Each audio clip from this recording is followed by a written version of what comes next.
Hey everybody, welcome to episode 5 of the Thankful For You Mystery Box.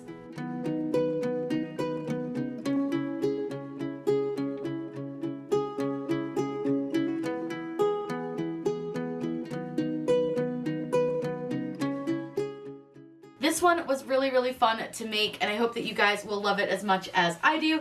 You are going to get to make your very own little apron for all of your cooking and baking needs. Now this one is done with the Strip Flock Pro, so the feathers, the feet, and the wattle and the little nose are all fuzzy, and then we're going to use the Siser Easy Weed and Mocha for the body. But then I also have available for you, if you'd like to, is a sublimation file. So this one is really cute. I wanted to keep kind of that turkey theme.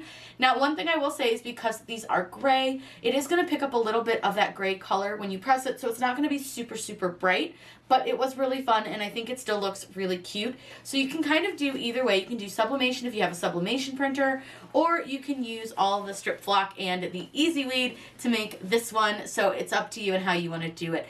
I'm going to show you guys how to get everything set up, so let's get started. Whatever we would do, we do it just for fun. This project is the one that we're going to use Strip Flock Pro and some Siser Easy Weed for on our gray apron. So the first thing that we need to do is click upload. We're going to upload our image and then click browse. Now you want to find where you placed your image, so I'm going to go ahead and go into my mystery box and find my turkey apron folder. Then what I'm going to do is select the one here called the Microsoft Edge document. That is my SVG. Go ahead and select that, and you'll see you have this cute little turkey. We're going to go ahead and click upload. Select the turkey and add him to the canvas. And you'll see now you have this adorable little turkey guy. Now I will say that his little wattle here is blue, but we're actually going to cut that on the red. So you can change the color if you want to, but I did this to differentiate a little bit more the burgundy versus the red for you, because I felt like in the design space it kind of looked very similar. So just keep that in mind. That's why I set it up the way that I did.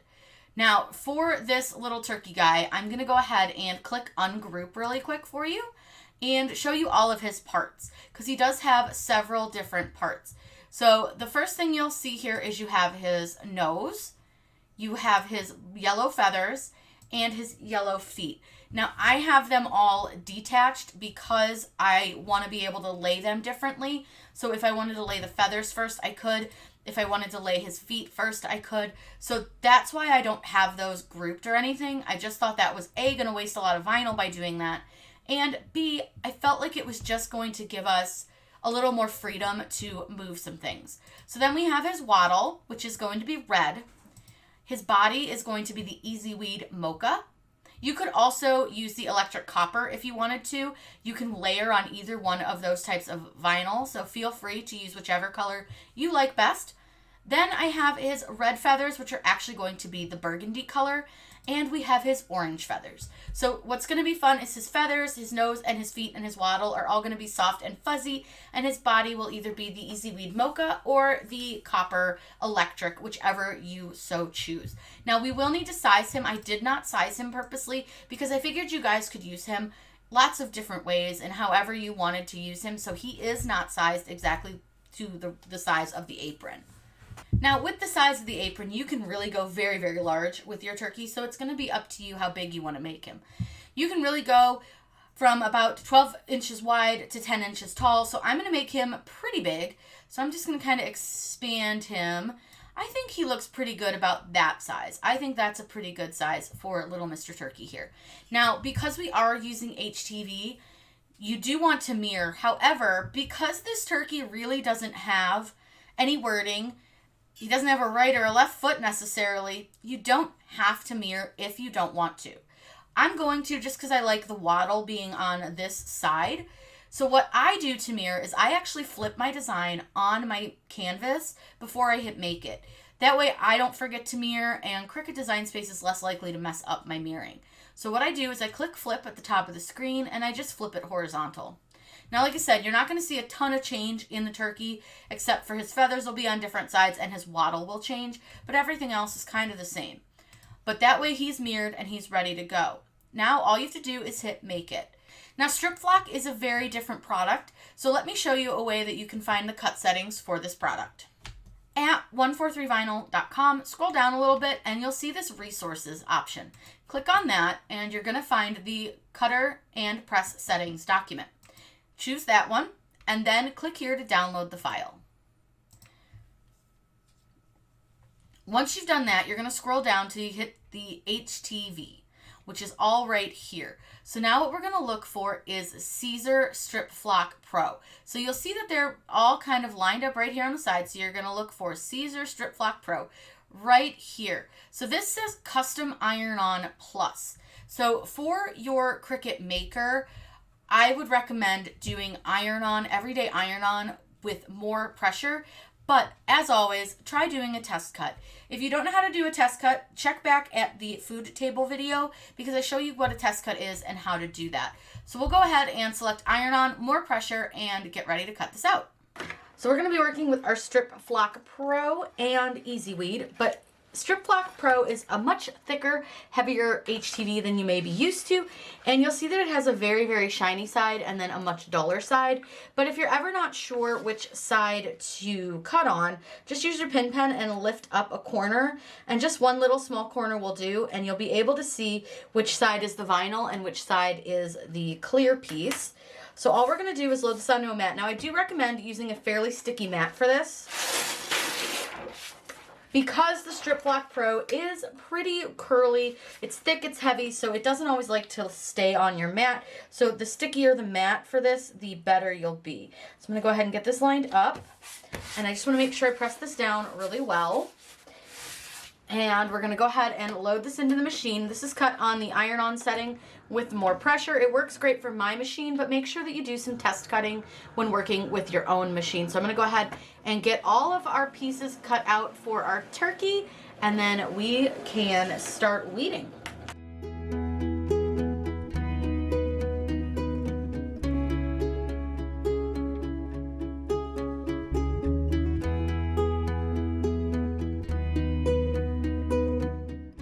So we've got our apron kind of laid out, and one thing I want to note is that Strip Flock, the carrier sheet is not super sticky, so you may want to have some heat tape available to you just to hold it down, but there is the heat tape. I like to just have that kind of with Strip Flock because it can be not sticky. So the first thing that I'm going to do, I'm going to go ahead and cut my yellow apart, because remember my yellow is separate pieces. And I'm just going to be really careful to try not to cut apart my feathers. I just want them to stay right where they are. So I'm just going to kind of cut around my nose so I have a little connector for my feathers. So what I'm going to do is I'm going to go ahead and lay this out onto my apron. So I want to kind of try to get him centered. So this is his main body. This is the first piece that I'm actually going to press, is the main part of his body, because I think it will be easiest to do it that way. Then I'm just going to place everything to get an idea of where everything's going to sit, and to make sure that everything looks good and even, and that I've got everything exactly where it needs to be. Now I will say, see how this kind of moves? I'm not really worried about these pieces being laid down, so if they move a little bit, I'm not too concerned. But I do want to make sure that I get his feathers kind of laid out, because again, this is just going to help us visualize and make sure that everything is placed and sitting where it needs to be, and everything is good and even and good to go. So you just want to play around with his feathers a little bit. You can kind of move them, do what you need to do.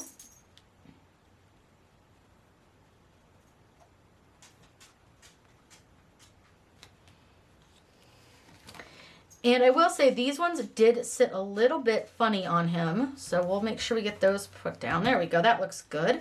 His little feeties, we'll get those on. And then we've got his yellow. So his yellow ones are gonna go right here between the burgundy and the orange, and then here on the bottom. All right. That looks pretty good. We may need to play around with the feathers a little bit as we place this, but that's totally fine to be completely expected. Not something that I would be super concerned about. So I think he looks real good. He's super cute. I'm excited. Now we just want to kind of look and make sure that he looks nice and even. He looks pretty straight, I think.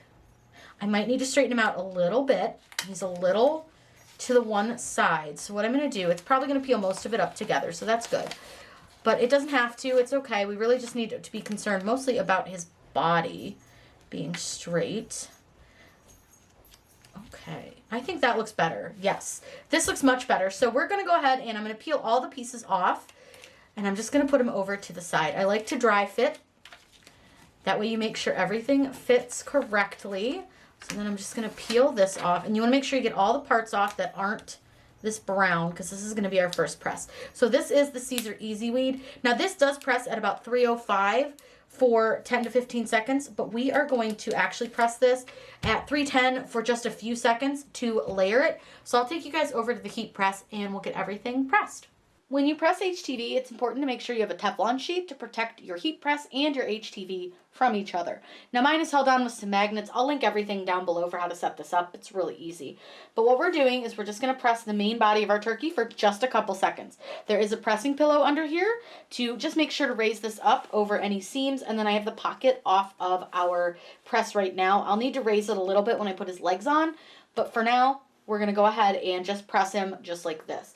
Now we're using a medium pressure, but I am going to turn this up just a little bit because I did turn it down to do some sublimation. So I'm going to go ahead and turn that to a medium pressure. Go ahead and press this. And like I said, we're only going to press this for just a couple of seconds. This is called tacking it down, and it's just enough to hold it down so that we can apply our next couple of layers. So there is our little turkey guy. So now we're going to put the next layer down.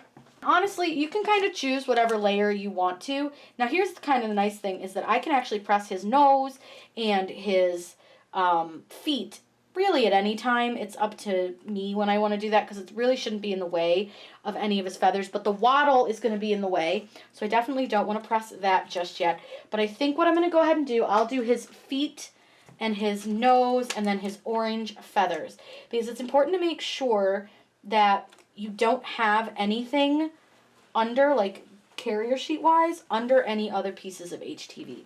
So that's why I want to just make sure, like when I go to place this, you just want to make sure that there's no other issues under it. So this part is a little bit tedious, I promise it's going to be fine, but you just want to make sure you get that lined up really well. And then we're going to press this again for just a couple of seconds. Now for this one, it's just going to press for about 5 to 6 seconds because again, we're just tacking it down. You don't need to do a full press just yet. So I'm going to go ahead and peel this one. Now this you do need to go slow because sometimes it doesn't want to stick, but it will, I promise, so don't fret. You just need to go slow with it, so you don't want to like rip it off. Because like you can see his little foot didn't stick real well, but it's stuck up here, so I'm not super worried about it.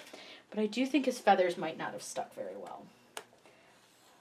Nope, his feathers look like they stuck okay. I think his feet are just a little farther down on the press than I really need them to be, so I think I may raise him up just a little bit to make sure his little feeties get pressed. So I'm going to go ahead and get his nose off.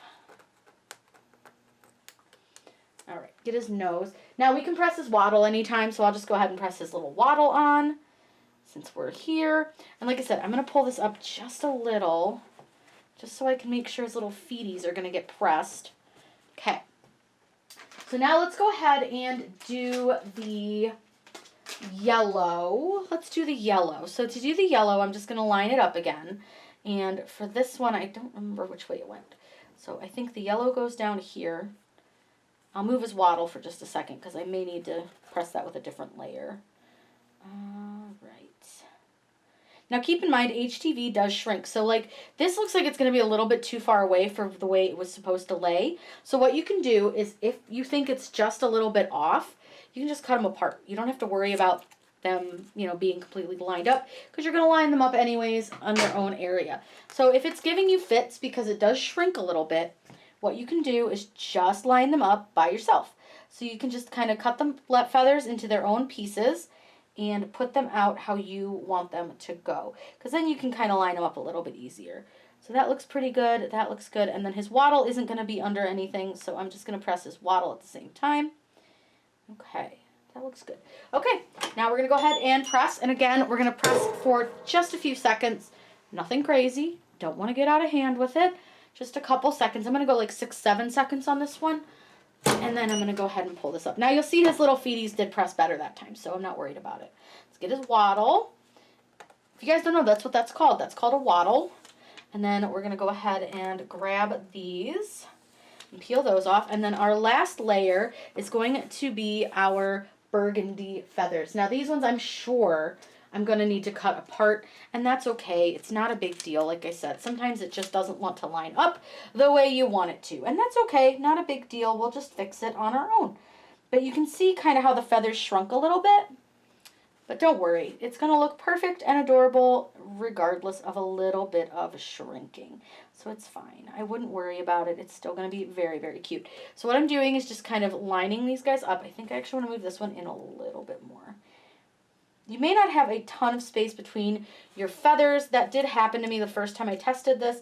So I kind of knew that was going to happen, but I think it looks pretty good. What do we think? Looking good? All right. So this last press, we are going to give this a full press for the whole design. So that is going to be a full 15 seconds at 311 degrees. Okay, go ahead and pop that up, and we can peel off our carrier sheets for the last couple of pieces. And then everything is going to be well pressed. Now I'm going to let this cool off a little bit, and then I'll show you guys how cute it is. The turkey apron sub design is probably one of my favorites. I think the turkey's adorable. So again, it's all pre-sized. So what you're going to do is just open the PDF. I made everything pre-sized just to make life a lot easier for everybody and for me too, because I know I don't like having to resize stuff. So again, all you're going to do is click print. And this is all pretty much just set up. You don't really need to do a whole lot here. But what we're going to do is we're going to use print user system dialog. I'm going to go to preferences and change your quality to high. Make sure its color is selected. And then what you want to do is go over to more options and turn off high speed and turn on mirror image. Then you can just simply print. Now this one is one I'm very, very excited for. This is our gray apron. Now I'm going to show you a quick little trick. So I don't have a lint roller with me. I didn't buy one, I forgot. If you forgot to get a lint roller, and this is a little bit linty, so you will want to do this, what I do is I just cut some transfer tape. Doesn't have to be a lot. I just use a couple of inches. You don't do anything too crazy. Just cut some transfer tape off.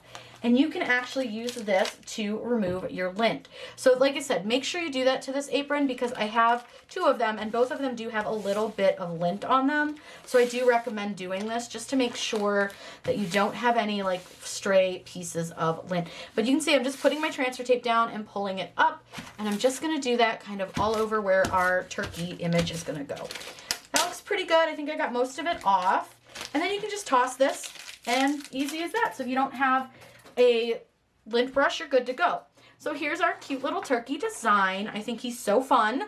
Now what I want to do is I'm actually going to put those kind of out of the way. The little strap on the top is driving me nuts because it keeps flopping over. So I'm just going to tuck it under my Cricut so that it stops doing that. And then what we're going to do is line this guy up. Now it's easy because he's a little pocket. So we can use the little pocket to help us line him up. He's so cute. So what I'm going to do is flip him over, and he's even on the sheet. So as long as your paper is straight, you will be good to go. So what I do is I just sort of use the fold lines, this line here, and our pocket to make sure that everything looks like it's sitting relatively straight and about where I want it. I want it to go just a little bit above the pocket. Not much, just a little. And I'm just going to use a little bit of heat tape to hold this down. Now the heat tape is important because it does help hold your image to your fabric. And this is going to keep it from shifting and getting any kind of weird ghosting. So it's really important that you do this. So I'm going to go ahead and do that. Now looking at him, I'm not sure he's straight, but I think he is. He looks a little high on one side. So if you're unhappy with the way you set him down, that's okay, because you can move him. So I think he looked a little bit high on the one side and a little too far to the one side. So I'm going to just shift him a bit and repress that down. That looks much better. Okay, I feel better about that. Now for this, we are going to need some butcher paper. Again, butcher paper is one of those things that is a must-have if you are a sublimation person. So I highly recommend it. So what I do is I'm going to cut one that's big enough to go behind, because you do always want to put one behind your fabric. And then I also want to cut one large enough for over my fabric. So I want to just cut a big one to go here. So when you see, I just kind of pull it out and I just cut it so that it fits. These scissors are getting a little bit dull, but that's okay. So I'm gonna go ahead and set my butcher paper over to the side. Now, what I'm gonna do is one side will go here, like on top of it, you can see. And if it's kind of bothering you that it's a little bit long, you can fold it a little bit if you need to, and you can still tape it down. So if it's kind of bugging you that it's moving and stuff, I like to actually tape my butcher paper down sometimes just because it's easier. And that way I know it's not gonna shift and move when I go to put this on my press. So I'm just gonna put a little bit of tape on it. Then this piece of butcher paper is gonna go behind it under the apron on my press. Now we are gonna press this at 395 for 60 seconds. And see how I'm gonna put the butcher paper just behind that so that if the design does bleed through a little bit, we are protected. So I'm gonna get the press all set up and we're gonna go ahead and press this. So we're ready to lay down our apron. So I'm going to show you guys how I'm going to do this. I'm going to put my butcher paper down. This is the back butcher paper. Now I am actually going to lay it down this direction so that it's the long way, because I think it's going to be a little bit easier to adjust where I need this to be and to make sure that this is laying flat and that all of like the pocket and that are off of where I need them to be, because you want to make sure that that pocket isn't under where you're pressing, because it can actually cause it to like not press correctly. So I'm just going to make sure that this is down, and I do have that pressing pillow under here, so I just want to make sure that this design is all the way on my pressing pillow. And then I want to make sure that there's a tie that's over here, so I found the ties, make sure those are not on my press, and then I just want to make sure everything feels like it's on the pressing pillow. Okay, everything feels good. So let's go ahead and get this pressed. Again, 395 for about 60 seconds. And I am using a medium pressure, even though it doesn't look like it. My shoulders hurt, so it's really hard for me to press this down. But let's go ahead and let this press, and then I'll show you how cute it is. Be aware this is going to be very, very warm when you pull it up. So just stay safe. So what I'm going to go ahead and do is pull off of my butcher paper here. And I do want to show you guys. We're going to pull both of these off just so that you can see.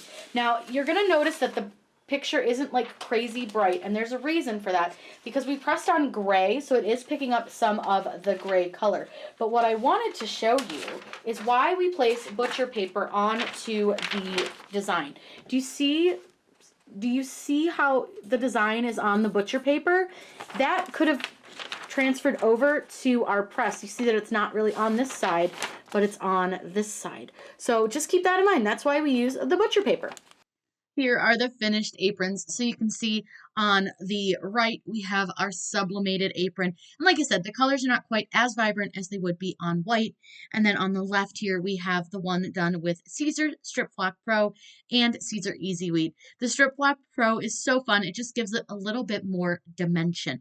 Again, there's two ways you can do this, or you can just have endless opportunities to decorate these in any way that you want to. I hope that you guys will tag me if you make these on any of your social media channels. I would love to see what you guys do with these fun sublimation or HTV aprons. I hope you had so much fun with this one. I know I did. This was a really cool item, and I'm hoping you guys enjoy it as much as I do. Have a wonderful day, and as always, happy crafting.